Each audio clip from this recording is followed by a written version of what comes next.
नमस्कार, बाखबर में आप सभी का स्वागत है। मैं हूं आपके साथ दिव्यांशु जोशी। मध्य प्रदेश में राहुल गांधी की भारत जोड़ो यात्रा इन दिनों देखने को मिल रही है और इस यात्रा में अब पाकिस्तान जिंदाबाद के नारे भी लगाए गए हैं। पाक परस्त नारों से जो सियासत है वो गर्मा गई है। बीजेपी ने कांग्रेस पर हमला बोल दिया है। बीजेपी प्रदेश अध्यक्ष वी.डी. शर्मा ने हमला बोला है और उन्होंने भारत तोड़ने वालों का समर्थन करने वाली यात्रा इसे बताया है। राहुल गांधी से वी.डी. शर्मा ने सवाल पूछा है। उन्होंने ये पूछा है कि यात्रा में पाकिस्तान जिंदाबाद के जो नारे हैं वो क्यों लग रहे हैं। तो वही नारों पर मुख्यमंत्री शिवराज सिंह चौहान भी सख्त नजर आए हैं। उन्होंने कहा है कि पाकिस्तान जिंदाबाद नारे लगाने वालों पर सख्त कार्रवाई की जाएगी। तो वहीं मंत्री भूपेंद्र सिंह ने भी कहा कि भारत जोड़ो यात्रा कांग्रेस को बचाने की यात्रा है। पाक जिंदाबाद के नारों पर राहुल गांधी को माफी मांगनी चाहिए। तो वहीं बीजेपी के वार पर कांग्रेस ने भी पलटवार किया। पूर्व केंद्रीय मंत्री जयराम रमेश ने एक ट्वीट किया और इस ट्वीट के माध्यम से उन्होंने ये लिखा है कि यात्रा को जन समर्थन मिलता हुआ देख करके बीजेपी बौखला गई है। यात्रा को बदनाम करने के लिए एक डॉक्टर्ड वीडियो चलाया गया है, एक छेड़खानी किया हुआ वीडियो चलाया गया है और उन्होंने ये भी लिखा है कि हम इसके खिलाफ तुरंत कानूनी कार्रवाई कर रहे हैं। तो जिस तरीके से देखने में आया है कि राहुल गांधी की इस यात्रा के दौरान जिस तरीके से पाकिस्तान जिंदाबाद के नारे गूंजे हैं, अब उसे लेकर के मध्य प्रदेश में सियासी पारा हाई है। सियासत देखने को मिल रही है। इन नारों पर अब तनातनी देखने को मिल रही है। बीजेपी ने कांग्रेस पर करारा वार किया है। प्रदेश अध्यक्ष वी.डी. शर्मा ने हमला बोला है और उन्होंने इसे भारत तोड़ने वालों का समर्थन करने वाली यात्रा बता दिया। और उन्होंने एक सवाल राहुल गांधी से पूछा है कि इस यात्रा में पाकिस्तान जिंदाबाद के नारे आखिर क्यों लग रहे हैं। मुख्यमंत्री शिवराज सिंह चौहान भी इस पर सख्त नजर आए हैं और उन्होंने कहा है कि पाकिस्तान जिंदाबाद नारे लगाने वालों पर सख्त कार्रवाई की जाएगी। तो वही नगरीय प्रशासन मंत्री भूपेंद्र सिंह ने भारत जोड़ो यात्रा को कांग्रेस को बचाने वाली यात्रा बताया है और यह भी कहा है कि इन नारों को लेकर के राहुल गांधी को माफी मांगनी चाहिए। तो दूसरी ओर कांग्रेस का भी पलटवार देखने को मिला। पूर्व केंद्रीय मंत्री जयराम रमेश ने एक ट्वीट किया है और इस ट्वीट के माध्यम से उन्होंने ये लिखा है कि इस यात्रा को जो जन समर्थन मिल रहा है उससे भारतीय जनता पार्टी बौखला गई है और यात्रा को बदनाम करने के लिए इस तरह के जो डॉक्टर्ड वीडियोस हैं, वीडियोस में छेड़खानी करके इस तरह की वीडियोस को जानबूझ के वायरल किया जा रहा है। और उन्होंने ये भी कहा है कि हम इसके खिलाफ तुरंत कानूनी कार्रवाई करेंगे। जिस तरीके से ये वीडियो सामने आया है और अब ये तेजी से वायरल हो रहा है, उसे लेकर के कांग्रेस का स्पष्ट तौर पर कहना है कि ये एक डॉक्टर्ड वीडियो है। वीडियो के साथ छेड़खानी की गई है और जानबूझ के इस तरह की चीजें भारतीय जनता पार्टी के द्वारा फैलाई जा रही हैं।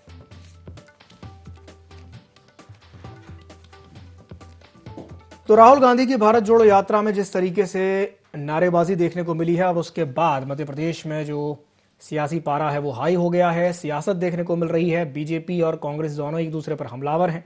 बीजेपी का स्पष्ट तौर पर यह कहना है कि भाई कांग्रेस को इसे लेकर के माफी मांगनी चाहिए। आज इसी विषय पर हम चर्चा करेंगे और चर्चा करने के लिए हमारे साथ दो खास मेहमान जुड़ रहे हैं। हमारे साथ रमेश शर्मा जी जुड़ रहे हैं जो कि वरिष्ठ पत्रकार हैं और हमारे साथ चर्चा में जुड़ेंगे देवदत्त दुबे जी जो भी वरिष्ठ पत्रकार है। आप दोनों ही मेहमानों का बहुत बहुत स्वागत है IND24 में।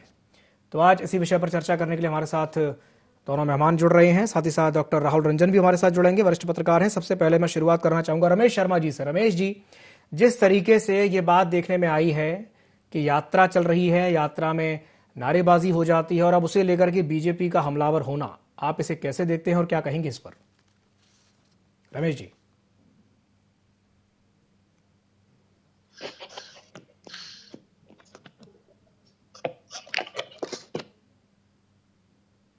लगता है रमेश जी तक हमारी आवाज नहीं पहुंच पा रही है। चलिए मैं देवदत्त जी से यही सवाल कर लेता हूं। देवदत्त जी, जिस तरीके से ये देखने में आया है कि राहुल गांधी की यात्रा के दौरान नारे लगाए जाते हैं और उसे लेकर के बीजेपी अब हमलावर हो गई है और उनका कहना यह है कि राहुल गांधी को माफी मांगनी चाहिए, क्या कहेंगे इस पर?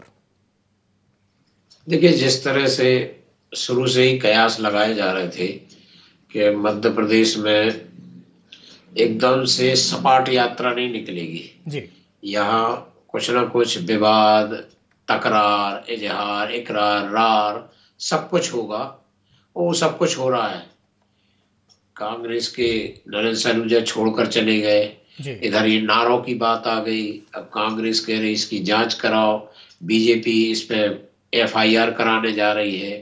तो ये जो विवादों की यात्रा बन रही है, जोड़ तोड़ की यात्रा बन रही है। और इससे एक बात तय है कि अभी 10 दिन है, तो अभी यात्रा में और क्या क्या होगा, क्या क्या जुड़ेगा, भारत जोड़ने की यात्रा में और क्या क्या जुड़ेगी, विवाद जुड़ेंगे, उत्साह जुड़ेगा, रार जुड़ेगी, इकरार जुड़ेगा, क्या क्या। क्योंकि कांग्रेसियों को बहुत दिनों बाद एक उत्साहित माहौल मिला है, एक भीड़ देखने को मिल रही है, लोगों का समर्थन दिख रहा है, तो कांग्रेस उत्साहित है। तो वो उत्साह में क्या गलतियां करेगी। और बीजेपी तो चूंकि हर मुद्दे पे एक तरह से पैनी निगाह रखे हुए है, तो वो कोई मौका नहीं छोड़ेगी। कहा तो यहाँ तक जा रहा था कि जब यात्रा चलेगी तो 10-12 विधायकों की पार्टी छोड़ने की चर्चाएं थी, और अभी 10 दिन है यात्रा में। आज शुरुआत हो गई जैसे सलूजा की छोड़ने की, और क्या बीजेपी करेगी। तो मध्य प्रदेश में बहुत, यदि सावधानी से यात्रा नहीं निकली तो बहुत सारे विवाद जोड़कर आगे ले जाएगी यह यात्रा, क्योंकि शुरुआत हो चुकी है और इसमें कोई कमी और कसर नहीं छोड़ी जाएगी। यदि कहीं भी वो इंतजार इसका रहेगा कि ये गलती करें, और ये उत्साह में गलती कर भी सकते हैं। जी जी, ठीक है। तो डॉक्टर राहुल रंजन भी हमारे साथ जुड़े हुए हैं। डॉक्टर राहुल, क्या कहेंगे? आपने देवदत्त जी की बात सुनी और जिस तरीके से ये बात देखने में आ रही है कि नारे लग रहे हैं पाकिस्तान जिंदाबाद के, और अब बीजेपी उसे लेकर के हमलावर है, क्या कहेंगे डॉक्टर रंजन? देखो, भारतीय जनता पार्टी के पास में यदि पाकिस्तान के नारे लगते हैं तो उसके पास तो एक मुद्दा है, लेकिन आपको इस बिल्कुल व्यापक दृष्टिकोण में सोचना चाहिए कि जो लोग नारे ऐसी रैलियों में लगा रहे हैं, वो आज यदि कांग्रेस की रैली में नारे लगा रहे हैं तो हो सकता है कल भारतीय जनता पार्टी की किसी रैली में या किसी आम सभा में नारे लगाएं।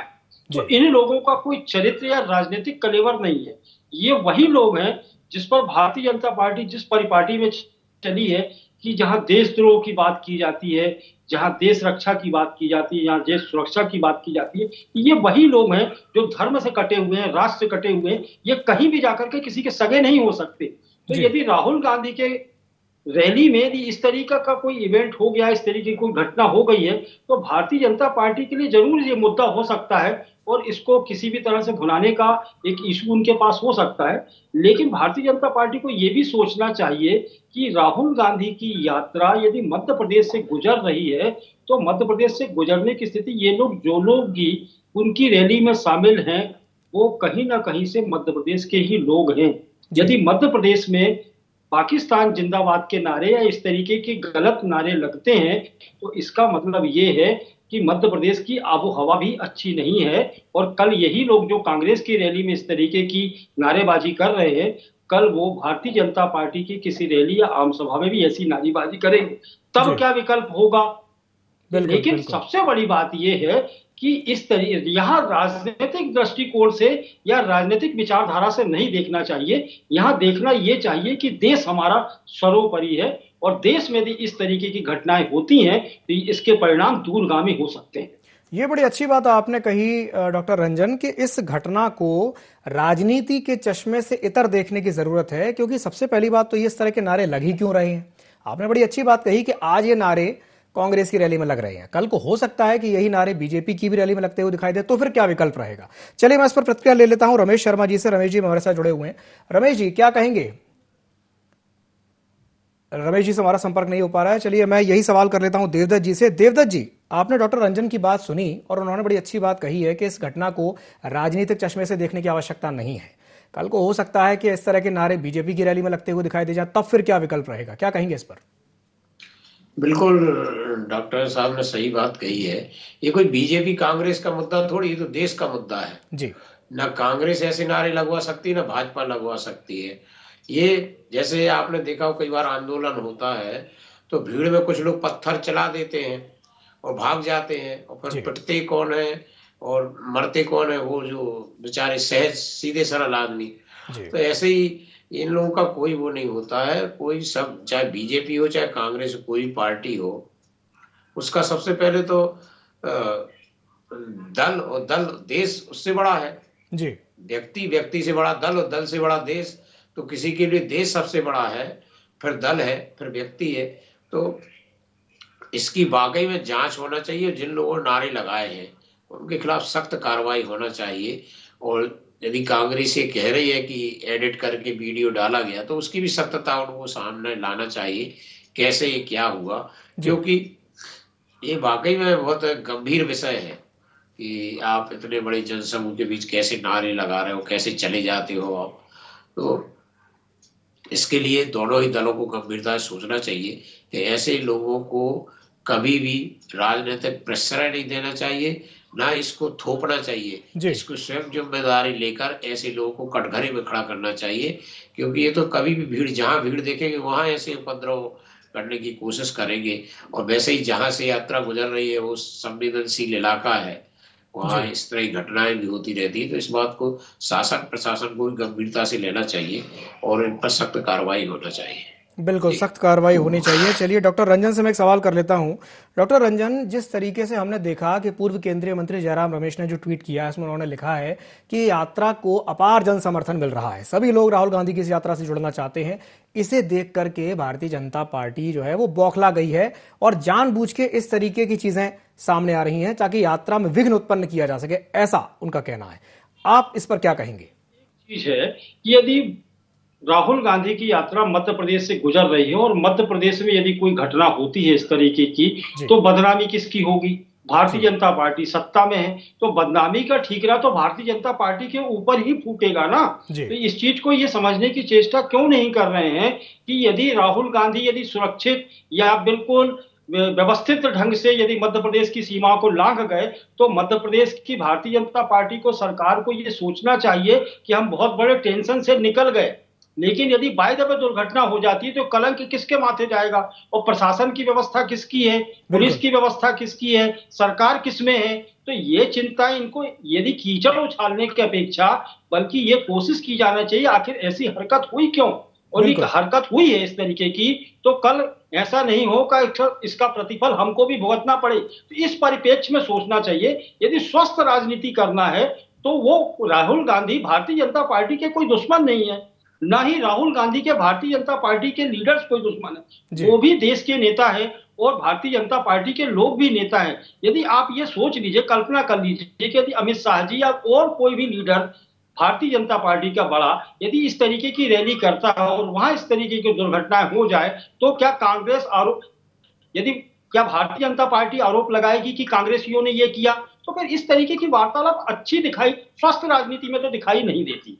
ये स्वस्थ राजनीति का कोई मापदंड भी नहीं है। बिल्कुल, स्वस्थ राजनीति करना है तो आप यदि आए हो तो आपका स्वागत है, और आप कभी आओगे तो आपका स्वागत है, इस लहजे में लेना चाहिए। क्योंकि कल आज राहुल गांधी है, कल आप हो सकते हो, इसमें भी देखना चाहिए। कल आज सत्ता में आप हो, कल हो सकता है, ये तो परिवर्तन की बात है, कल हो सकता है कि सत्ता उनकी हो, फिर आप क्या करोगे, यहां ये सोचना चाहिए। तो दोनों विकल्प आपके सामने हैं। यदि आसमान के ऊपर थूकने की चेष्टा करोगे तो आपके ऊपर आएगा। कीचड़ में पत्थर मारने की चेष्टा ना करके बल्कि उस पत्थर को देखो कि किसने पत्थर मारा है। ये बिल्कुल बिल्कुल, ये आपने बड़ी अच्छी बात कही है कि ये देखना जरूरी है कि भाई कीचड़ उछालने से अच्छा हम ये देखें कि पत्थर आखिर मारा किसने। चलिए मैं देवदत्त जी से प्रतिक्रिया ले लेता हूं। देवदत्त जी, आपने डॉक्टर रंजन की बात सुनी, ये बात उन्होंने बिल्कुल सही कही है कि अगर कुछ भी इस तरह की घटना घटित होती है, अगर कुछ भी ऐसा होता है तो बात तो बीजेपी पर ही आएगी क्योंकि सरकार उनकी है। और बीजेपी के तमाम बड़े नेता ये बात कह चुके हैं कि हाँ भाई, राहुल गांधी जी की जो यात्रा है, हम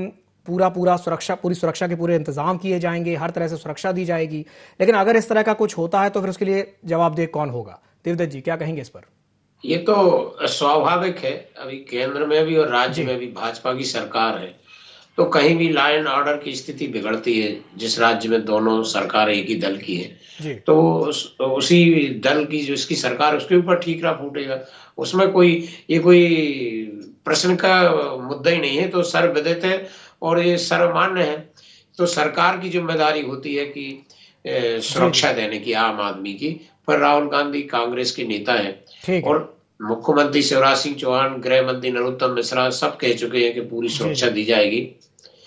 तो सुरक्षा तो हर सरकार का कर्तव्य होता है। बिल्कुल, कोई भी दल की सरकार हो, कोई विपक्षी नेता हो, सब सरकारें ऐसा करती है। बिल्कुल। और सुरक्षा को लेकर मुझे लगता है ज्यादा कोई दिक्कत नहीं है। लेकिन ठीक है, जिस तरह के व्यवधान आ रहे हैं इनको दूर करने की कोशिश बिल्कुल सुरक्षा को लेकर के किसी तरह की कोई दिक्कत नहीं है, जो व्यवधान आ रहे हैं उनको दूर करने की आवश्यकता है। चलिए हमारे साथ चर्चा में रमेश शर्मा जी जुड़ गए। रमेश जी बहुत बहुत स्वागत है आपका ND24 में। रमेश जी, मेरा आपसे सवाल यही रहेगा कि जिस तरीके से ये बात सामने आई है कि पाकिस्तान जिंदाबाद के नारे लगाए गए हैं राहुल गांधी की इस यात्रा में, और अब उसे लेकर के कांग्रेस का कहना यह है कि यात्रा को जो अपार जन समर्थन मिल रहा है उसे देख करके बीजेपी बौखला गई है और जानबूझ के इस तरह की चीजें देखने को मिल रही हैं। आप इसे कैसे देखते हैं और क्या कहेंगे इस पर? देखिए, मोटे तौर पर ये अगर नारे लगे हैं तो ये बहुत आश्चर्यजनक है और चिंता की बात है। यद्यपि नारे के बाद दोनों पार्टियों के बयान अलग अलग आए हैं। कांग्रेस ने कहा है कि वो जो वीडियो है वो कूट रचित वीडियो है, और जबकि भाजपा ने कहा है कि उस वीडियो को तो सबसे पहले कांग्रेस ने पोस्ट किया था, उसके बाद उन्होंने उसको हटाया। तो कुल मिलाकर के जो भी उसके पीछे रहस्य है, ये सबसे पहले तो इसकी जानकारी मतलब पूरी जांच होनी चाहिए। तो जांच के बाद ये बात सामने आना चाहिए कि आखिर ये नारे लगने का उद्देश्य क्या था। तो क्या वाकई वहां पे पाकिस्तान जिंदाबाद के नारे लगे या वीडियो इस तरह का है? जो भी कुछ है ये बहुत गंभीर बात है, तो इसको राजनीतिक सीमाओं से ऊपर उठ करके, अगर पाकिस्तान जिंदाबाद के नारे लगे हैं तो इसको राजनीतिक सीमाओं से ऊपर उठ करके गंभीरता से लिया जाना चाहिए। और अगर वाकई इसकी पदयात्रा में कुछ ऐसे तत्व घुस गए हैं तो खुद कांग्रेस को उनको पकड़ करके आगे करना चाहिए, और सरकार को भी ये चाहिए कि उसमें सख्त कार्रवाई हो। जी जी, रमेश जी, ये बात आपने बिल्कुल सही कही। इसकी जांच होनी चाहिए कि आखिर इस तरह के जो तत्व हैं वो यात्रा में आखिर शामिल हुए तो हुए कैसे, क्योंकि कई बार ये देखने में आता है कि इस तरह के जो धरने या आंदोलन या इस तरह की जो रैलियां होती है उसमें कुछ तत्व ऐसे प्रवेश कर जाते हैं जिनकी वजह से माहौल खराब होता है और इस तरह की बातें निकल करके सामने आती है। रमेश जी, मेरा आपसे एक सवाल ये भी रहेगा कि जिस तरीके से जयराम रमेश जी ने एक बात उसमें अपने ट्वीट के माध्यम से लिखी है कि हम ये जो पूरा घटनाक्रम सामने आया है इसके विरुद्ध कानूनी कार्रवाई करेंगे, उनके पास कार्रवाई करने के क्या विकल्प मौजूद हैं और वो क्या कार्रवाई कर सकते हैं, बताइए। ये है कि ये जो वीडियो आ रहा है या भाजपा जो वीडियो दिखा रही है, वो वीडियो जो है वो ओरिजिनल नहीं है, ये और कहीं का है, उसको जोड़ गांठ करके की गई है। उनका कहना ये है, और इस आधार पर वो कह रहे हैं कि अगर वीडियो तैयार हुआ है तो उस आधार पर वो इसकी कार्रवाई करेंगे। तो लेकिन कुल मिलाकर के ये जो बात है, ये तो ठीक है कि अभी राजनीतिक बयान आ रहे हैं, और मैं समझता हूँ अभी इस तरीके से बयानों से दूर रह करके इसकी जांच की जाना चाहिए, क्योंकि इसमें कोई शक नहीं कि अगर नारे लगे भी होंगे तो क्योंकि भारत में ऐसे तत्व, पाकिस्तानी तत्व हैं जो समय समय पर नारे लगाते रहते हैं। कई कुछ साल पहले ऐसे नारे भोपाल में भी लगे हैं, ऐसे नारे अभी बीच में खंडवा में भी लगे, कश्मीर में तो आए दिन लगते ही रहते हैं, दिल्ली में ये नारे लगे कि भारत माता तेरे टुकड़े होंगे। तो कुल मिलाकर के ऐसे तत्व हैं जो नारे लगा सकते हैं। तो कहीं ना कहीं इस बात की जांच तो की ही जाना चाहिए कि कौन लोग हैं जो पाकिस्तान के जिंदाबाद के नारे लगा रहे हैं। तो फिर कुल मिलाकर के उसका कारण ये भी है कि जब 45 में बंटवारा हुआ तो बड़ी संख्या में लोग पाकिस्तान जाना चाहते थे, जब उनको जो रोक लिया गया तो वो तो पाकिस्तान समर्थक हैं जिनको रोका गया। तो दो प्रकार के लोग रुके, एक तो ये वो लोग रुके जो अपने भारत को रुके, जो भारत को अपनी जन्मभूमि मानते थे, लेकिन दूसरे वो थे जो जा रहे थे, उसके बाद उनको रोका गया। तो स्वाभाविक रूप से ऐसी घटनाएं तो सामने आएंगी, लेकिन अगर ये फर्जी घटना है तो भी इसकी जांच हो और इसको पता लगाया जाए कि कौन ने इस तरह का वीडियो तैयार किया है, अगर फर्जी है तो, और अगर असली है तो उसमें खुद कांग्रेस को आगे आना चाहिए। बिल्कुल बिल्कुल, चलिए ठीक है रमेश जी। देवदत्त जी से मैं एक सवाल कर लेता हूँ। देवदत्त जी, ये तो हम देख रहे हैं कि जिस तरीके से यात्रा आगे बढ़ रही है और कांग्रेस का ये कहना है कि भाई यात्रा को तो अपार जन समर्थन मिल रहा है, लेकिन दूसरी तरफ हम देखते हैं कि जिस तरीके से कांग्रेस के ही जो नेता हैं वो छोड़ करके कांग्रेस को जा रहे हैं। आज ही हमने देखा नरेंद्र सलूजा ने कांग्रेस को छोड़ करके और बीजेपी का दामन थाम लिया। तो ये किस तरीके का विरोधाभास देखने को मिल रहा है कि एक तरफ वो कह रहे हैं कि नहीं हमको तो अपार जन समर्थन मिल रहा है, लेकिन कांग्रेस के ही जो नेता हैं वही छोड़ छोड़ करके जा रहे हैं, क्या कहेंगे इस पर? देखिए, जिस तरह से यात्रा के पहले चर्चाएं थी उसमें तो अभी 10 दिन में पता नहीं क्या होगा, अभी कुछ नहीं हुआ है। उन्होंने कहा था कि 2 दर्जन विधायक छोड़ सकते हैं जिन्होंने राष्ट्रपति चुनाव में क्रॉस वोटिंग की है। सलूजा के जाने से ज्यादा कोई फर्क नहीं पड़ेगा। जनता ही इस देश में जो कुछ भी है, नेता नहीं जनता तय करती है। ये भ्रम होता है नेताओं को कि कोई भी दल का हो, कई नेताओं का देखा है ऐसा, जनता ही तय करती है अंततः। हाँ, यदि नेता का जनता में जनाधार है तो उसके जाने न जाने से फर्क पड़ता है। और इतनी बड़ी यात्रा में एक सलूजा के जाने से कुछ नहीं होगा, लेकिन यदि और भी लोग जाते हैं जी तो उससे फर्क पड़ेगा। और अभी तो ये आने जाने का सिलसिला मध्य प्रदेश में 2023 तक तेज होगा, इसका एक्सीलेटर दबेगा। आपने देखा होगा 2018 के चुनाव में इतना दल बदल हुआ कि आप कल्पना नहीं कर सकते कि भगवाधारी रामकृष्ण कुसमरिया कहीं भाजपा छोड़ सकते हैं, सरताज सिंह जो जनसंघ में पले बसे बड़े वो भाजपा छोड़ सकते, संजय शर्मा। और कांग्रेस तो जब से सरकार बदली है, कोई उपचुनाव हो 2-4 विधायक उनके छोड़ते हैं, तो वो उपचुनाव हुआ विधायक ने छोड़ी, फिर बड़ा मलहरा हुआ तो वहां छोड़ी। अभी एक लटके हुए बीच में सचिन बिरला, जब वो लोकसभा चुनाव के दौरान, खंडवा लोकसभा चुनाव के दौरान उन्होंने भाजपा में जाने की घोषणा की। तो कांग्रेस में तो अब किसी की आप गारंटी नहीं ले सकते कौन कब छोड़ के चला जाए।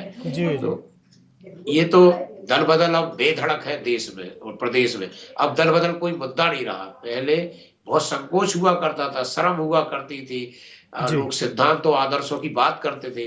लेकिन अब जिस तरीके का माहौल है तो इसका खामियाजा अंततः दोनों दलों को भुगतना पड़ेगा, क्योंकि अब ये मुद्दा नहीं बचा। अब कभी जब भाजपा में कसावट हुई तो भाजपा से ही बहुत लोग छोड़ेंगे। आप इसको समझ लीजिए कि राजनीति में नया ट्रेंड शुरू हुआ है और जो जीतेगा वो सिकंदर है। अब तो ये कोई अब संकोच नहीं बचा कि हम दल बदल करके जनता के बीच जाएंगे तो क्या कहेगी जनता। अब तो जो जीता वो सिकंदर वाली स्थिति है, तो चलेगा। ही अच्छा भी है कि लोग गुलाम या मजदूर बन के ना रहे दलों के, जिनकी जहां स्थिति बने वो वहां जाएं और देश के लिए पार्टी के लिए काम करें। जी जी, चलिए ठीक है। मैं डॉक्टर रंजन से प्रतिक्रिया ले लेता हूं। डॉक्टर रंजन, आपने देवदत्त जी की बात सुनी, उन्होंने ट्रेंड की बात कही है कि एक विचित्र सा ट्रेंड चल गया, जो जीता वही सिकंदर। और अब जो पहले जिस तरह की राजनीति देखने को मिलती थी, सिद्धांतवादी राजनीति, जो राजनेता हुआ करते थे उनके कुछ सिद्धांत हुआ करते थे, लेकिन अब ये देखने में आ रहा है कि जैसे जैसे चुनाव की तारीख नजदीक आती जाती है, दल बदल जो है वो देखने को मिलता है और एक दल के नेता दूसरे दल में जाकर के मिल जाते हैं। क्या कहेंगे इस ट्रेंड पर? विचारधाराओं की राजनीति तो हिंदुस्तान से लगभग समाप्त हो गई। इसको अस्तित्व ही इसका धीरे धीरे समाप्त होता जा रहा है। अब स्थिति ये हुई है कि हर व्यक्ति को जो भी राजनीति में उतरा है उसको सिर्फ मलाई से वास्ता है। वो ये देख रहा है कि हमको कहां से धन मिल सकता है, कहां से सुविधाएं मिल सकती हैं, देश हित, राष्ट्र हित, इन सब चीजों को तो आप दरकिनार कर दीजिए। तो यही वजह है कि वर्षों तक किसी राजनीतिक दल में लोग साथ रहते हैं, लेकिन एंड टाइम पे सिर्फ टिकट के लिए कि टिकट नहीं मिला तो छोड़ करके दूसरे दल में शामिल हो जाते हैं। तो आप इसको ये कह सकते हैं कि ये बिल्कुल ऐसे लोग हो गए, कुपोषित लोग हैं, जो विचारधारा इनके पास में बची नहीं है। और जिस सलूजा जी की बात कर रहे हो, ज्योतिरादित्य सिंधिया के साथ में भी उनके कुछ साथी जो कांग्रेस में वर्षों से, जिन लोगों को मैं भी जानता हूं, कल परसों 2 दिन से वो बयानबाजी कर रहे थे और कांग्रेस को कोस रहे थे पानी पी पी करके। और मैंने इन लोगों को भी देखा है कि एक जमाने में ये लोग भारतीय जनता पार्टी को पानी पी पी के कोस रहे थे। तो मतलब ये मात्र 15 महीनों में या 2 साल के अंदर ही इनका विचार कितने परिवर्तित हो गए। तो यहाँ तो ये चीज हो गई है कि जिसको जहां लाभ मिलेगा वहां राजनीति में ढुल जाएगा। तो राजनीति का कोई चरित्र बचा नहीं है। तो आप इस चीज को छोड़ दीजिए कि आने वाले विधानसभा चुनाव तक कितने लोग लुढ़केंगे इस तरफ और कितने लोग लुढ़केंगे उस तरफ, इसका अंदाजा आप कतई नहीं लगा सकते। हर व्यक्ति धन लोलुप है, हर आदमी सत्ता का सुख पाना चाहता है और हर आदमी को भौतिक सुविधाओं की आवश्यकता है। यह देश सेवा से यहाँ कोई वास्ता नहीं है। यदि आप देखोगे पुरानी विचारधारा को देखिए, नेहरू जी से लेकर के अटल बिहारी वाजपेयी तक, दोनों दलों की बात कर रहा हूं, दोनों एक विचारधारा को लेकर के चले, दोनों में विचारधाराओं में परिवर्तन था, लेकिन दोनों के बीच में एक मित्रता थी कि हमें देश लेके चलना है। मित्र के रूप में देश था, देश हित था, राष्ट्र हित था। लेकिन अब राष्ट्र हित नहीं है, अब स्वार्थ की राजनीति हो रही है और व्यक्तिगत राजनीति हो रही है। तो व्यक्तिगत राजनीति में तो आप परिवार हो, चाहे आपकी विचारधारा हो, चाहे संस्कार हो, परंपराएं हो, सबको आप दरकिनार कर देते हैं। यहाँ कोई चरित्र नहीं बचा है। तो इस बात को बिल्कुल रख लेना चाहिए कि आने वाले दिनों में ये चारित्रिक पतन आपको और ज्यादा देखने को मिलेगा। और आप एक चीज में यहाँ कोट करना चाहूंगा कि राहुल गांधी ने भी इस बात का जिक्र किया था कि मेरी यात्रा गैर राजनीतिक है और जिन लोगों को कांग्रेस छोड़ करके जाना हो, और जो लोग छोड़ जाएंगे इसका मतलब ये है कि जो हमारी विचारधारा से मैच नहीं करते वो लोग चले जाएंगे। इसके बाद यात्रा समाप्ति पे जो लोग बचेंगे वो कांग्रेस की विचारधारा को मानने वाले लोग होंगे। तो यहाँ स्वस्थ परंपरा है, आप इसको भी इंगित कीजिए। तो इस तरीके की यदि घटनाक्रम हो रहे हैं तो इनको ज्यादा बवेला खड़ा करना नहीं चाहिए। और दूसरी चीज एक बोलूं कि डिजिटल मीडिया है, डिजिटल मीडिया पे इस तरीके के वातावरण पैदा करने की सबको स्वतंत्रता है, इस पर अंकुश नहीं लगाया जा सकता, लेकिन सरकारों की जिम्मेदारी है कि इस पर थोड़ी निगरानी रखें, क्योंकि आज वो बदनाम होंगे तो कल आप भी बदनाम होंगे। बिल्कुल सही कहा आपने, ये सरकारों की जिम्मेदारी है कि भाई आज ये बदनाम हो रहे हैं तो कल को हो सकता है उनका नंबर आ जाए और वो बदनाम हो जाए। चलिए, आप तीनों मेहमान को हमारे साथ जुड़ने के लिए बहुत बहुत धन्यवाद। तो जिस तरीके से राहुल गांधी की यात्रा देखने को मिली है, इस यात्रा को जो जन समर्थन मिल रहा है, इस बीच में इस तरीके की भी बातें सामने आती हैं, किस तरह की वीडियो सामने आते हैं जिनमें पाकिस्तान जिंदाबाद के नारे लगाए जाते हैं, तो उसे लेकर के अब जो सियासत है वो बहुत ज्यादा देखने को मिल रही है। ये कहना है कांग्रेस का कि भाई यात्रा को बदनाम करने के लिए इस तरह के एडिटेड वीडियोज या यूं कहें कि डॉक्टर्ड वीडियोज चलाए जा रहे हैं, तो वहीं बीजेपी का कहना यह है कि इस पर सख्ती बरती जाएगी और इस तरह के जो तत्व हैं, जो इस तरह के नारे लगाए जा रहे हैं, उनके खिलाफ सख्त से सख्त कार्रवाई की जाएगी। अब यह देखने वाली बात होगी कि उनके खिलाफ कार्रवाई की जाती है या नहीं। तो बाखबर में फिलहाल के लिए इतना ही, मुझे दीजिए इजाजत और आप बने रहिए IND24 के साथ। नमस्कार।